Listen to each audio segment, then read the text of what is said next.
Sekretaris Daerah Jawa Timur dipanggil KPK. Bersamaan itu, Bu Hovifah bersedia bergabung menjadi TKN.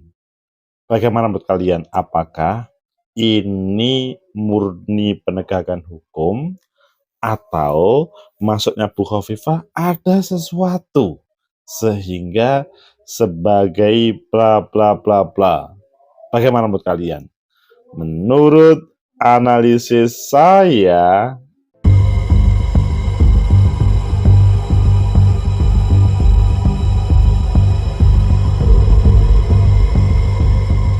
Assalamualaikum warahmatullahi wabarakatuh. Salam sejahtera untuk kita semua. Pecinta masa depan negeri, tegakkan kebenaran, lawan ketidakadilan. Komisi Pemberantasan Korupsi harapannya adalah menjadi penegak hukum yang dia berlaku untuk semua. Justice for all.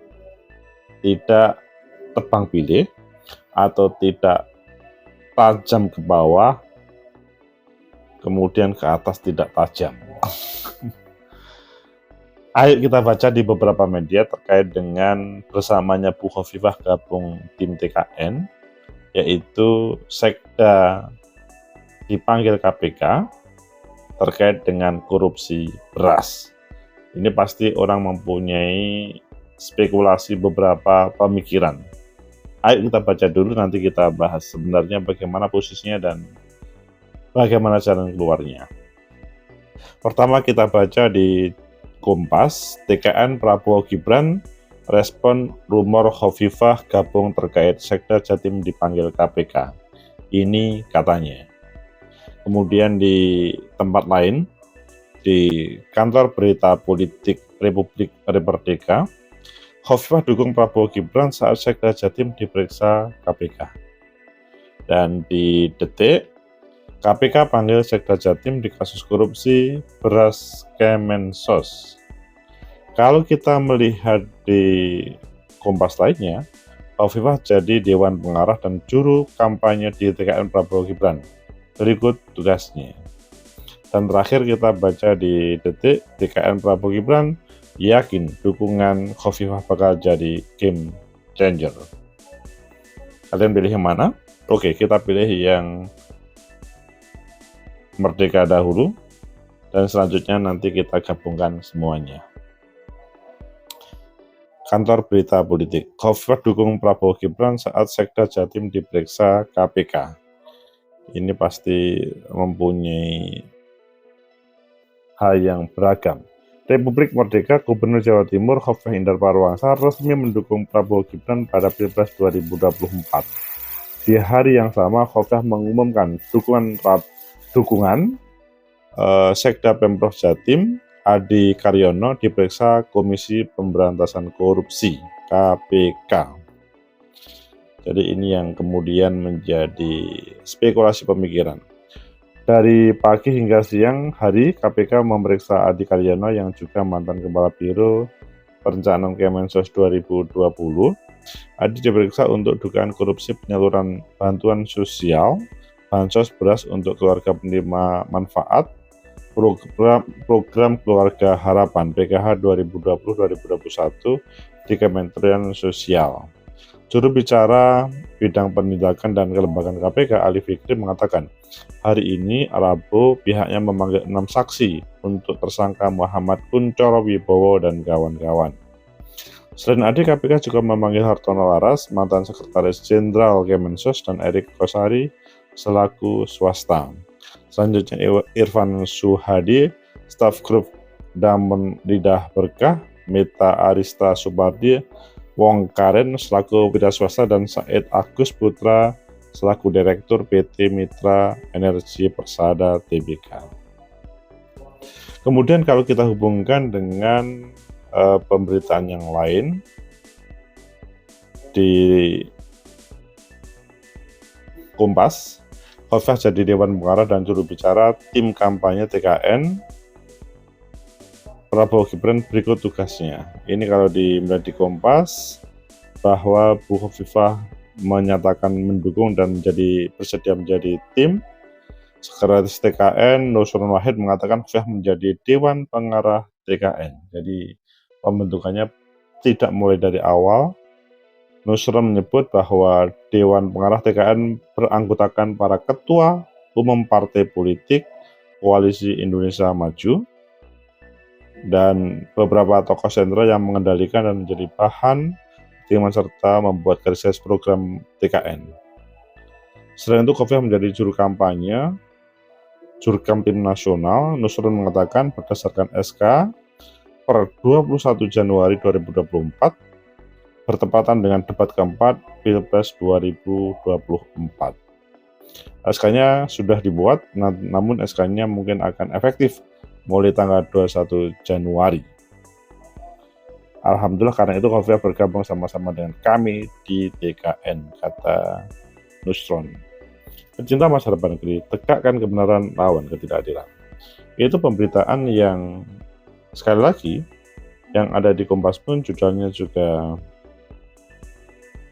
atau di Detik KPK panggil Sekretariat Jatim di kasus korupsi beras Kemensos. Bagaimana menurut kalian? Apakah ini pemberitaan yang serius atau spekulasi pemikiran bahwa ini adalah ada permainan hukum dalam proses politik, atau memang ini adalah murni terkait dengan pejabat negara melakukan korupsi atau tidak melakukan tapi ada dugaan maka kemudian harus dipanggil KPK. Bagaimana menurut kalian? Menurut analisis saya, pertama, bahwa bersamaan pada hari Rabu kemarin ketika Sekda Prof Jatim itu memutuskan Sekda Prof Jatim dipanggil oleh KPK dan Bu Khofifah itu bergabung, itu memunculkan banyak spekulasi, salah satunya ini kemungkinan ada hubungannya. Kalau ini terjadi, sangat bahaya, membahayakan terhadap dunia hukum dan dunia politik. Dan bahkan nanti ada yang mengecam KPK tidak adil untuk semuanya. Bisa-bisa KPK bisa dijadikan sebagai alat kekuasaan, seandainya itu betul. Sehingga kalau harapan saya itu adalah salah. Semoga itu tidak terjadi. Pemberitaan yang ada semoga kebetulan saja bersama, tapi sebetulnya substansinya berbeda. Sekali lagi, seandainya itu betul, itu sangat membahayakan terhadap penegakan hukum di Indonesia. Tetapi kalau kebetulan bersamaan, ya apa boleh buat, karena memang kebetulan saja. Dan memang sampai hari ini, atau sebelumnya, Bu Khofifah memang belum memutuskan mau kemana. Jadi semoga itu adalah spekulasi pemikiran itu adalah salah. Tapi seandainya benar, menurut saya itu tidak boleh dilanjutkan dan akan membahayakan terhadap penegakan hukum di Indonesia. Kemudian yang kedua, bahwa ketika Bu Khofifah bergabung, itu sebetulnya haknya Bu Khofifah. Bergabung kapanpun, diberi tugas apapun, itu adalah haknya Bu Khofifah. Bahkan dulu santer Bu Khofifah adalah menjadi calon wakil presiden, tapi kemudian kok tidak menjadi. Melihat dari berbagai pemberitaan yang ada, dan beliau akan mendapatkan tugas per 21 Januari pada debat keempat calon presiden, calon wakil presiden nanti, maka ini adalah strategi yang dihadirkan oleh TKN. Bagaimana memperkuat, dalam bahasanya adalah Khofifah hadir itu selanjutnya akan ada bakal jadi game changer pada proses pemilu ini bagi Prabowo Gibran. Itu strategi yang dihadirkan oleh Prabowo Gibran, tim dan Bu Khofifah itu sendiri. Tetapi sekali lagi, ketika ada hubungannya dengan pertama tadi, kalau misalkan ini adalah sebuah bergabung dengan tanpa ada konflik, tanpa ada yang mengecam terhadap Bu Khofifah, maka ini betul akan menjadi game changer betul. Prabowo Gibran di Jawa Timur akan menjadi lebih kuat. Tidak hanya di Jawa Timur, di seluruh Indonesia, karena Bu Hovifah adalah bagian dari muslimat yang sepertinya sampai hari ini di muslimat NU tidak ada yang bisa mengalahkan. Jadi game changer betul. Tetapi sebaliknya, kalau itu karena desakan politik, maka seakan-akan nanti Bu Hovifah bergabung dan nanti akan menjadi petaka. Karena bisa saja berdramaturgi. Seakan-akan beliau menjadi tim, tetapi kemudian dia bermain di belakang. Kita akan bisa melihat yang sebenarnya adalah pada proses perjalanan nanti. Jadi apakah nanti Bu Hovifah itu adalah ikhlas mendukung Prabowo Gibran atau kemudian terpaksa? Jadi kalau beliau adalah ikhlas support total, game changer itu bakal jadi game changer, itu akan terjadi di Prabowo Gibran. Karena memang kalau berbicara Jawa Timur, bahkan Muslim Indonesia, Bu Hovifah ikonnya. Tapi kalau tidak, maka sebaliknya. Kemudian yang ketiga, apakah ini akan membawa kemenangan kepada Prabowo Gibran atau akan menjadi petaka? Kalau menurut saya, ya masih ada hubungannya dengan analis yang pertama dan kedua tadi. Bu Hovifah itu kita mengetahui di Jawa Timur ya, beliau adalah seorang tokoh yang berkontestasi di Pilgub Jawa Timur itu sampai 3 periode. Pertama, kedua kalah dengan Pak Soekarwo. Tapi kemudian yang ketiga adalah menang. Yang bisa diambil dari sini adalah kegigihan untuk berkontestasi itu. Sehingga menjadi sebuah modal bagi Prabowo Gibran untuk meraih kemenangan. Tetapi kalau spekulasi pemikiran yang lain, ini adalah keterpaksaan, ini adalah disandra dan lain-lainnya, maka akan menghadirkan hal yang negatif untuk Prabowo Gibran. Meskipun secara simbolik mendapatkan SK dan seakan-akan berjalan.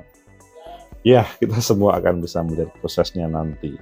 Apakah Bu Hovifah itu mendukung total Prabowo Gibran atau hanya sebatas menjalankan sebuah strategi karena memang ada hal yang perlu dijalankan.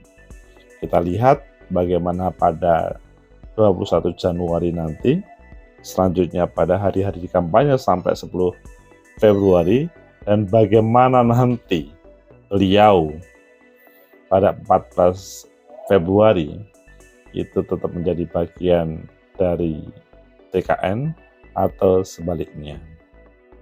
Hanya waktu yang akan berbicara. Semoga bermanfaat.